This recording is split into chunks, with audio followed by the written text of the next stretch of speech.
Hi നമസ്കാരം, അഭിലാഷ് ഏട്ടയാണ്. അപ്പോൾ നമ്മുടെ ശ്രീരാഗം ഹോട്ടലിലാണ് ഉള്ളത്. നമ്മുടെ ജയശ്രീ ചേച്ചിയുടെ ഷോപ്പാണ്. അപ്പോൾ ഒരുപാട് പേരുണ്ട് ഉണ്ടല്ലേ. നമസ്കാരം ചേട്ടാ.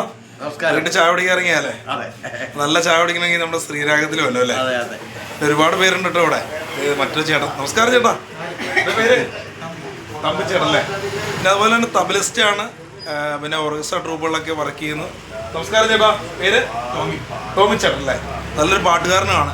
എന്നാലും ഇവിടെയാണ് വരുന്നതല്ലേ ചായ കുടിക്കാൻ? നല്ല ചായ കിട്ടും അല്ലേ? അപ്പോൾ നമ്മുടെ തോപ്പുംപടിയിൽ അവിടെ നിന്ന് ഉള്ളിലേക്ക് വരണം. അവിടെയാണ് നമ്മുടെ സ്ഥലത്തിൻ്റെ പേരെന്ന് പറഞ്ഞ് അത്തിപ്പുഴി എന്ന് പറയുന്ന ജംഗ്ഷനിലാണ് ശ്രീരാഗം ഹോട്ടല്. അപ്പോൾ രാവിലെ എന്താ ഉള്ളത്? പുട്ടും ബീഫും അല്ലേ സ്പെഷ്യൽ. പിന്നെ ചായ, പുട്ടും ബീഫും, ഉച്ചയ്ക്ക് കഞ്ഞി അല്ലേ, വൈകിട്ട് നല്ല ചായ അല്ലേ?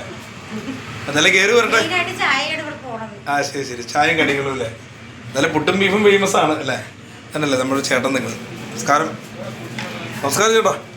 ഓക്കെ. അപ്പോൾ എന്തായാലും സന്തോഷം. അപ്പോൾ നല്ല അടിപൊളി ചായ കുടിക്കാൻ ശ്രീരാഗം ഹോട്ടലിൽ. പേര് അഭിലാഷ്.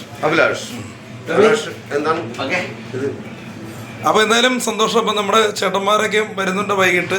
അപ്പോൾ നിങ്ങളെല്ലാവരും വരിക, നല്ല ഫുഡ് കാര്യങ്ങൾ വന്ന് കഴിക്കുക. അപ്പോൾ ശ്രീരാഗം ഹോട്ടലിൽ വരിക. എല്ലാവിധ ആശംസകളും നേരുന്നു. ശ്രീരാഗം ഹോട്ടലിൽ സ്പോട്ട് ഒന്നുകൂടെ പ്രഷർക്ക് വേണ്ടി എന്ന് പറഞ്ഞു നമ്മുടെ തോപ്പുംപടിയിൽ നിന്ന് കണ്ണമാലൂർ അത്തിപ്പുഴി ജംഗ്ഷനിലാണ് ശ്രീരാഗം ഹോട്ടൽ. അപ്പോൾ എല്ലാവരുടെയും സപ്പോർട്ടും പ്രതീക്ഷയുകൊണ്ട് നമ്മുടെ ഒരു കലാകാരിയാണ്, നല്ലൊരു പാട്ടുകാരിയാണ്. അപ്പോൾ ചേച്ചിയുടെ ഷോപ്പിൽ വരിക, നല്ല പാട്ടും നല്ല ഫുഡും കഴിച്ചിട്ട് പോവാം. Okay, thank you.